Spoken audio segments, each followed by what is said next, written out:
Hi guys, Byju's വേൾഡിലേക്ക് എല്ലാവർക്കും സ്വാഗതം. അപ്പോൾ ഇന്ന് ഞാൻ പറയാൻ ഉദ്ദേശിക്കുന്നത് കോഴി വളർത്തലിൻ്റെ കൂടുണ്ടാക്കുന്നതിനെ കുറിച്ചുള്ള ഒരു വീഡിയോ ആണ്. കോഴി വളർത്തുമ്പോൾ ഒരുപാട് പൈസ മുടക്കാതെ എങ്ങനെ കോഴിക്കൂട് ഉണ്ടാക്കാം എന്നുള്ളതിനെ കുറിച്ചാണ്. അപ്പോൾ എൻ്റെ കോഴികളെ കുറിച്ചാണ് കാണിക്കുന്നത്. അപ്പോൾ കോഴി വളർത്തുമ്പോൾ അധികം പൈസ മുടക്കാതെ കൂട് റെഡിയാക്കി എടുക്കുക എന്നുള്ളതാണ്. അധികം കാശ് മുടക്കിയിട്ട് ഒരു കാര്യമില്ല ഇതിനകത്ത്. അപ്പോൾ നമുക്ക് ആ പൈസ കിട്ടാൻ ഒരുപാട് ടൈം എടുക്കും. അപ്പോൾ അതുകൊണ്ട് അധികം പൈസ മുടക്കാണ്ട് കൂട് റെഡിയാക്കി എടുക്കുക. അപ്പോൾ ഞാനിവിടെ ചെയ്തേക്കുന്നത് ആസ്പെറ്റോ ഷീറ്റ്, സൈഡ് മറിച്ചേക്കുന്നത് ആസ്പെറ്റോ ഷീറ്റാണ്. പോസ്റ്റ് ചെയ്തേക്കുന്നത് കോൺക്രീറ്റ് പോസ്റ്റാണ്. ഇതിൽ ഷീറ്റ് പഴയ ഷീറ്റാണ്. പഴയ ഷീറ്റ് എൻ്റെ ഷെഡ് പൊളിച്ചപ്പോൾ ഷെഡിലെ ഷീറ്റ് ഇട്ടുണ്ടായി. ആ ഷീറ്റ് പൊളിച്ചപ്പോൾ എടുത്തുള്ള ഷീറ്റാണ് മുകളിലിട്ടേക്കുന്നത്. സൈഡ് ഷീറ്റും ആസ്പെറ്റോ ഷീറ്റ്, അതിൻ്റെ മുകളിലേക്ക് വല കെട്ടിയിട്ട് ചുറ്റി. ഈ കൂടാണ് ഈ കാണിക്കുന്നത് മൊത്തം. പിന്നെ ഷീറ്റിലാണ് ഇതിൻ്റെ പരിപാടി നടക്കുന്നത്. ഷീറ്റ് അപ്പോൾ അത് പൈസ മുടക്കില്ല. ഷീറ്റ് മേടിച്ചത് 100 രൂപ കിട്ടില്ല. അതിൻ്റെ ഒരു ഷീറ്റിനുണ്ട്. ആസ്പെറ്റോ ഷീറ്റ് ആരും ഇപ്പോൾ ഉപയോഗിക്കാറില്ലല്ലോ. അപ്പോൾ അത് നമുക്ക് ഇതുപോലൊരു ആവശ്യത്തിന് വേണ്ടിയിട്ടാകുമ്പോൾ അധികം പൈസയും ആവില്ല, അധികം ചിലവും കുറവാണ്. ഇപ്പോൾ അതിനകത്തൊരു 100 കോഴി അടുക്ക കിടക്കാനുള്ള സൗകര്യമുണ്ട്. ഇപ്പുറത്തെ സൈഡിൽ കണ്ടത് ചെറിയ കൂടാ, പഴയ കൂടാണ്, ചെറുത് രണ്ടാമത് കൊടുത്താണ്. ഇതാണ് ആദ്യമുള്ള കൂട്. ഈ കൂട്ടിലാണ് കോഴികൾ കിടക്കുന്നത്. മുകളിൽ ഷീറ്റ് വർക്ക് ചെയ്തേക്കുന്നത്, വലയാണ് ചുറ്റും കെട്ടിയേക്കുന്നത്. ഇത് ഒരുപാട് പൈസ എനിക്ക് മുടക്കം വന്നിട്ടില്ല ഇത് ചെയ്യാനായിട്ട്.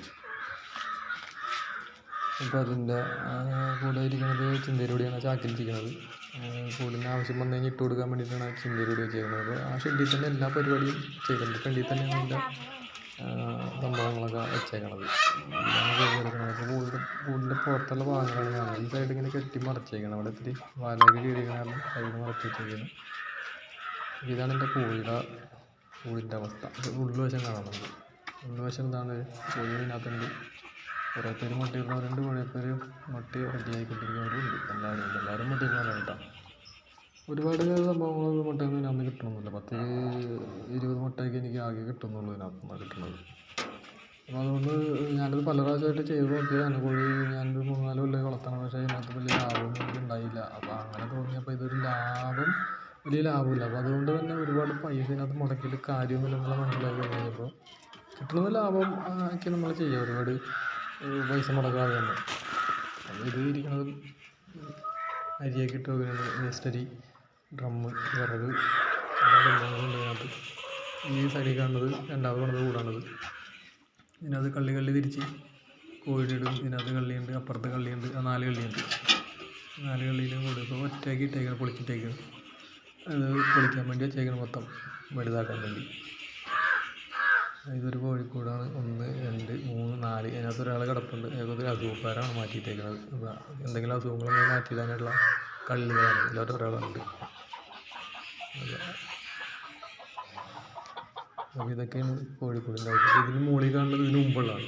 ആദ്യമുള്ള കോഴി, അത് ഏകദേശം 3 കൊല്ലത്തോളം കൂടാണ്. കുഞ്ഞുങ്ങളിട്ടുള്ള കൂടാണ് ഈ കാണുന്നത്. ഇപ്പോഴും 2 സൈഡ് ശരിയാക്കി കഴിഞ്ഞാൽ ഇത് ഉപയോഗിക്കാം.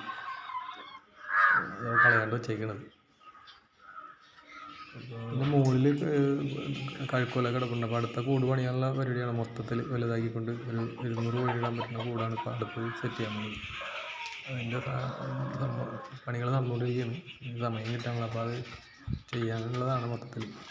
അപ്പോൾ ഇതാണ് കോഴി വളർത്തുന്നതിൻ്റെ എൻ്റെ ഇന്നത്തെ വീഡിയോ. അപ്പോൾ വളരെ ചിലവർക്ക് ചെയ്യാൻ പറ്റുന്നൊരു കൂടാണ് ഞാൻ കാണിച്ചത്. കാരണം നമ്മൾ ചെയ്യുമ്പോൾ ചിലവർക്ക് ചെയ്താൽ അത്രയും ലാഭമാണ്. അങ്ങനെയാണെങ്കിൽ മാത്രമേ അതിന് മുന്നോട്ട് കൊണ്ടുപോകാൻ പറ്റുള്ളൂ. അല്ലെങ്കിൽ നമുക്ക് മടുപ്പ് തോന്നും. പൈസ ഒരുപാട് മുടക്കിയിട്ട് നമുക്ക് ലാഭം കിട്ടാൻ വരുമ്പോൾ നമുക്ക് മുടപ്പ് തോന്നും ഇതിനകത്ത്. അപ്പോൾ അത് ഇങ്ങനെ ലാഭകരമാക്കാം എന്നുള്ളതാണ് എൻ്റെ ഒരു അനുഭവം. അപ്പോൾ ഇന്നത്തെ വീഡിയോ ഇത്രേ ഉള്ളൂ. അടുത്ത വീഡിയോ ആയിട്ട് വീണ്ടും വരാം.